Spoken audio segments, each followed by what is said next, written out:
Nous sommes en 1905 à la Nouvelle-Orléans. Le petit Louis, 4 ans, est à Congo Square avec sa grand-mère. Ensemble, ils regardent ces descendants d'esclaves qui dansent, chantent et jouent sur des percussions de fortune. Certains ont des tambourins, d'autres tapent sur des casseroles avec des os d'animaux.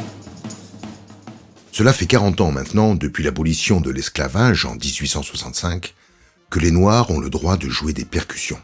Avant, c'était interdit par le Code nègre qui régissait la vie des esclaves. Mais depuis que l'armée a cédé ses percussions et ses cuivres en mauvais état aux Noirs, tous les dimanches, on joue une musique aux influences africaines et créoles à Congo Square. Et tous les dimanches, le petit Louis vient les écouter avec sa grand-mère. Mais ce dimanche-là est particulier.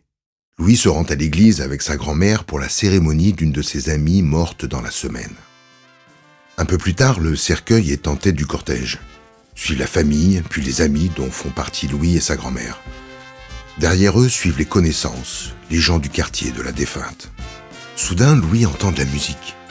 Il se retourne et se rend compte qu'un orchestre s'est joint au cortège.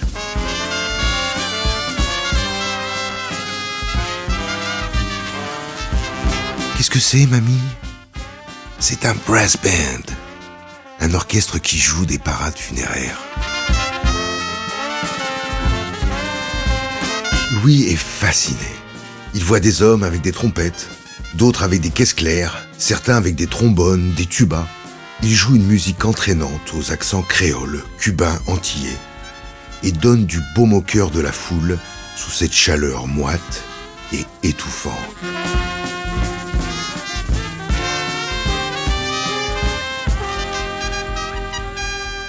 La Nouvelle-Orléans et son port prospèrent économiquement et sont un véritable carrefour de civilisation en ce début de XXe siècle.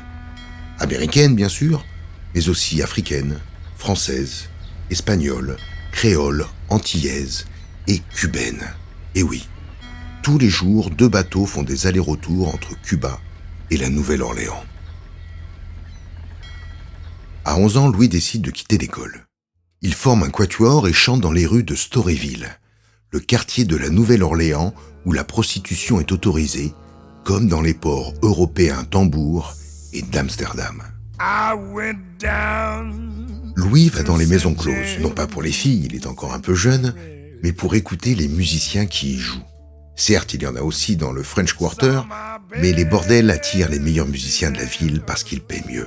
Et Louis y découvre une musique qui ressemble à celle des brass bands, mais jouée par 3, 4 ou 5 musiciens, guère plus. Et surtout, il y a toujours un pianiste.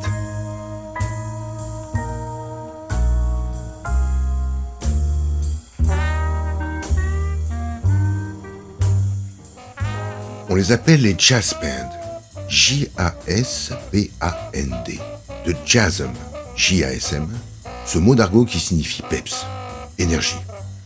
Un après-midi d'été, dans une maison close, un joueur de trompette lui apprend à jouer à l'oreille un titre de jazz band. C'est la révélation. Louis décide de passer son adolescence à jouer de la trompette et chanter dans la rue.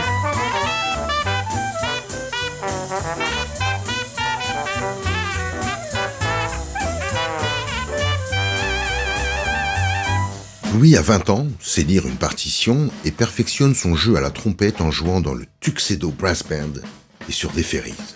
Il aurait aimé jouer à Storyville, mais la prostitution y est désormais interdite et les bordels sont transformés en habitations. Il commence à avoir une solide réputation de bon trompettiste dans la ville. L'année suivante, il part à Chicago, à l'instar de nombreux Noirs qui vont y trouver un travail mieux rémunéré dans les usines de la ville. Mais Louis n'a pas l'intention d'aller travailler à l'usine. Non. Il joue dans les clubs de la ville.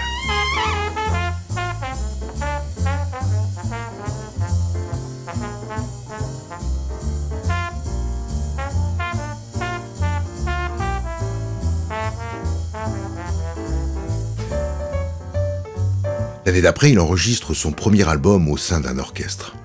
L'année suivante, en 1924, Louis est invité à jouer à New York. Il arrive sur Broadway et voit une enseigne lumineuse rouge avec 8 lettres. J-A-Z. Jazz Club. Pardon, j'ai oublié de vous dire le nom de famille de Louis. Armstrong. Louis Armstrong. Et son histoire a été vécue par des centaines, des milliers de Noirs américains de la Nouvelle-Orléans, avant et après lui.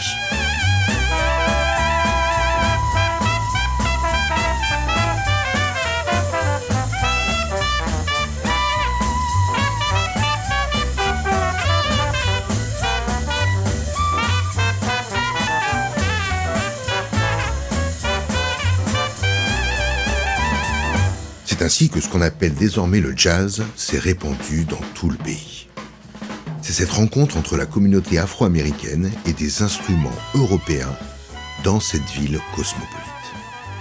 Mais revenons à ce piano qui fascinait tant Louis Armstrong dans cette maison close.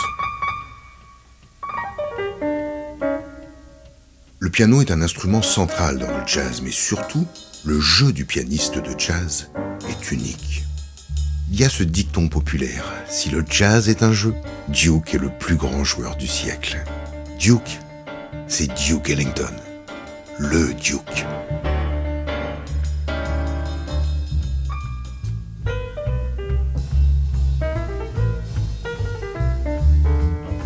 Né à Washington en 1899, il grandit dans une famille où la musique est essentielle. Ses parents sont pianistes, sa mère pianiste de salon pour les riches blancs de la ville, et son père joue du classique dans les opéras de la capitale américaine.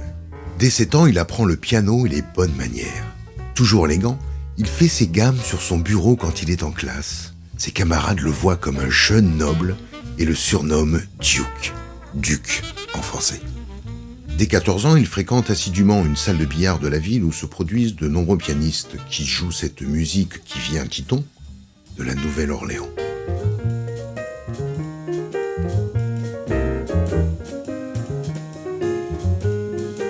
Les années qui suivent, la vie de Duke et de son piano se résume en 3 mots. Imitation, assimilation, innovation. Les 3 étapes de l'initiation du jazz. À 18 ans, il forme son premier groupe et joue dans les clubs de Washington et les environs. Il commence à vivre de sa musique et décide de rejoindre le batteur de son groupe parti à New York. Il s'installe à Harlem et découvre cette nouvelle danse, le Charleston.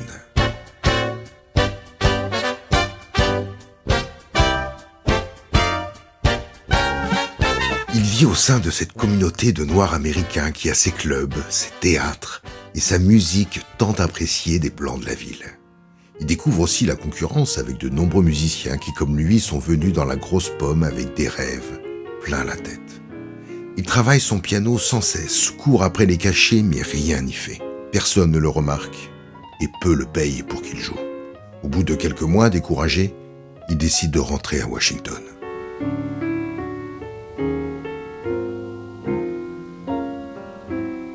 Ce n'est qu'à 24 ans qu'il revient à New York pour jouer au prestigieux Exclusive Club de Harlem en juin 1923.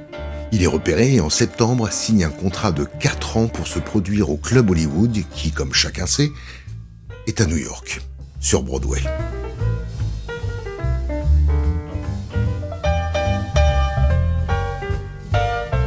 Les décennies qui suivent vont le consacrer comme un des rois du jazz. Pour bien comprendre le statut de Duke Ellington, il faut savoir que tous les grands noms du jazz ont joué avec lui.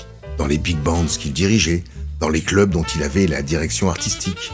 Tous ont improvisé avec lui dans les cafés et les studios d'enregistrement de la ville. Et surtout, le Duke a donné leur chance à de nombreux talents.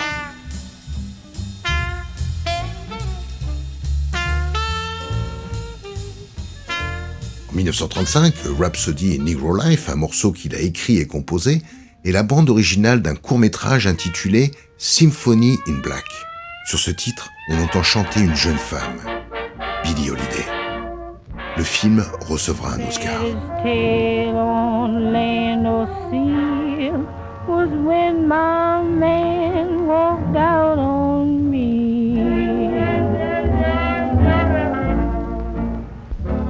Enfin, sachez que les 2 héros de cette histoire, Duke Ellington et Louis Armstrong, ont enregistré un album ensemble en 1961.